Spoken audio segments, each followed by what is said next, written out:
Tonight, several developing stories as we come on. Confronting Putin as protesters get creative.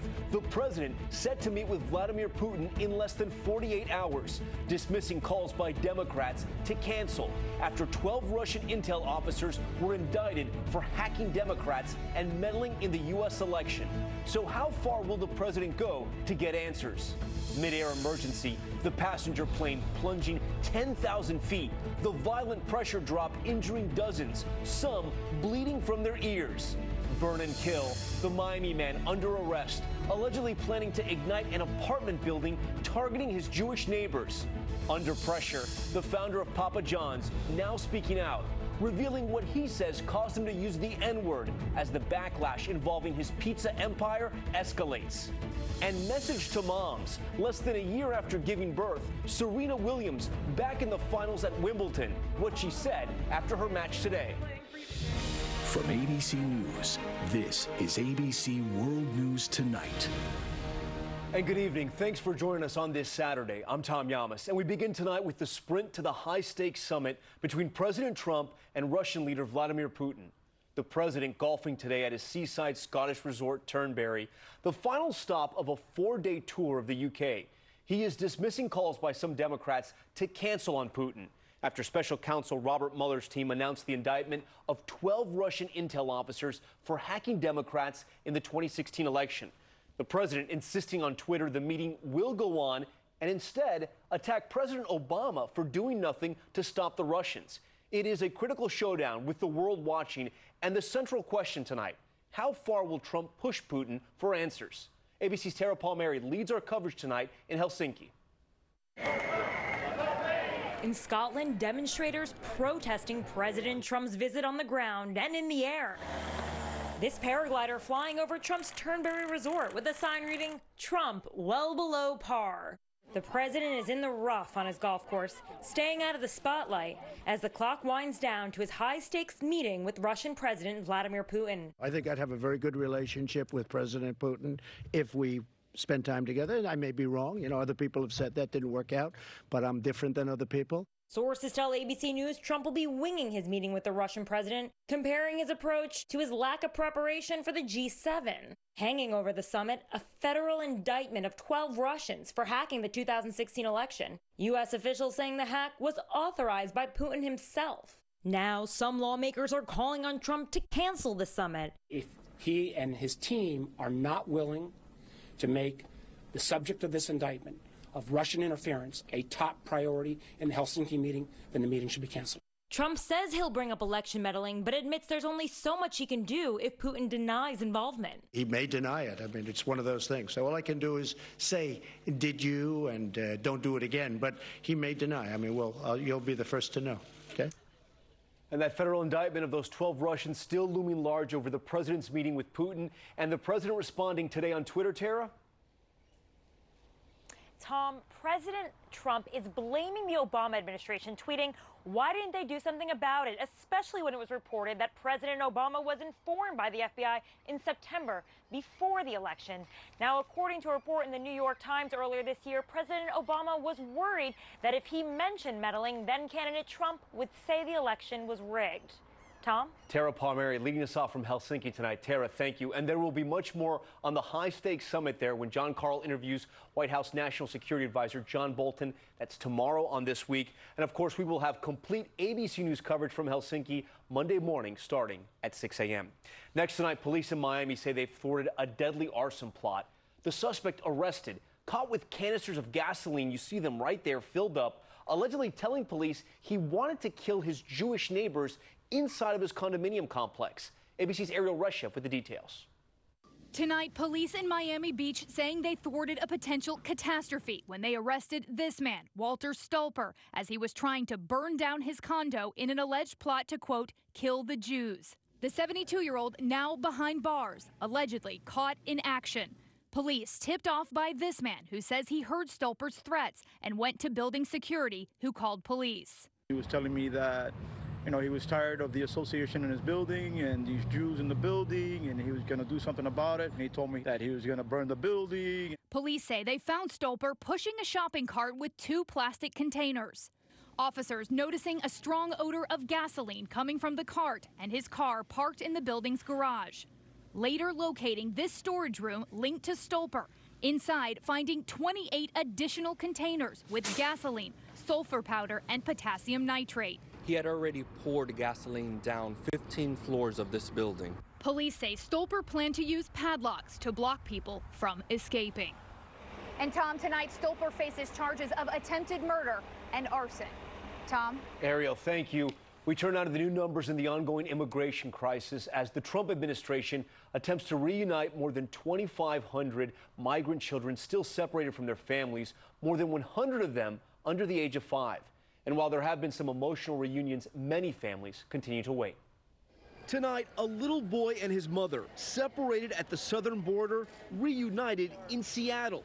6-year-old Jeslyn flying from New York City, separated from his mom for nearly 2 months. This following yesterday's high-profile reunion. The little girl who became the face and voice of separated families, finally back with her mother. But for the last month, this was their reality.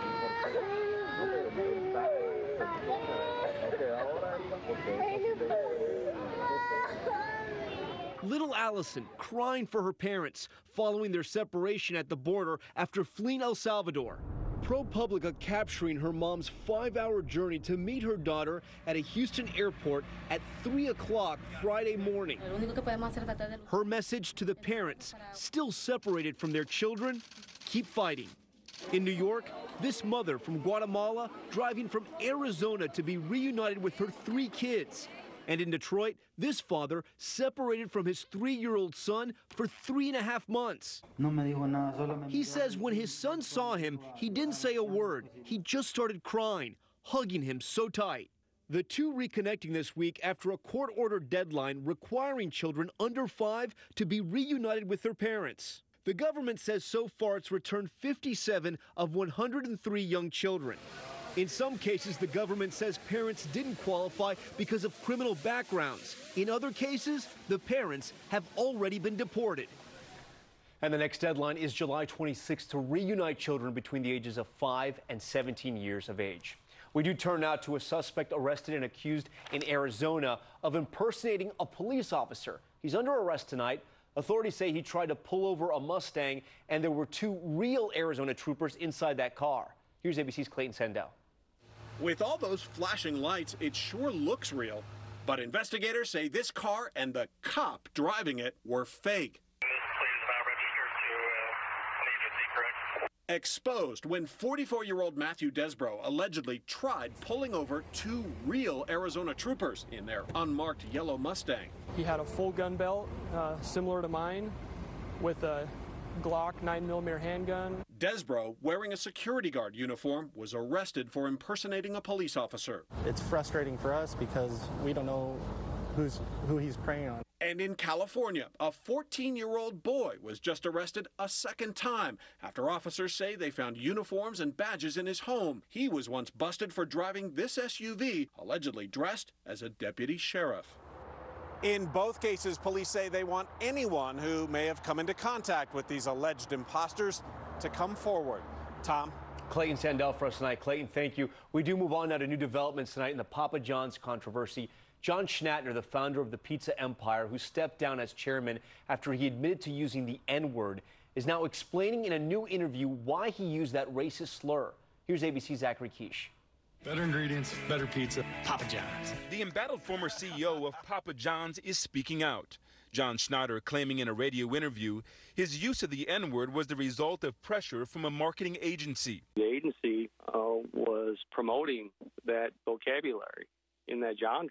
And I made it real clear, listen, we're not going to go there. We're not going to talk about this. And they pushed me, and it upset me.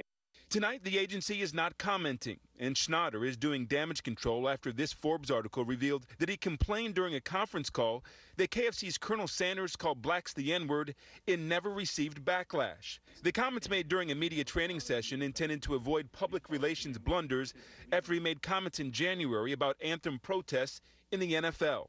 The fallout has been swift. The company Schnatter helped build, removing his image from promotional materials, and the University of Louisville removing his name from its stadium. My employees are distraught. They're crushed.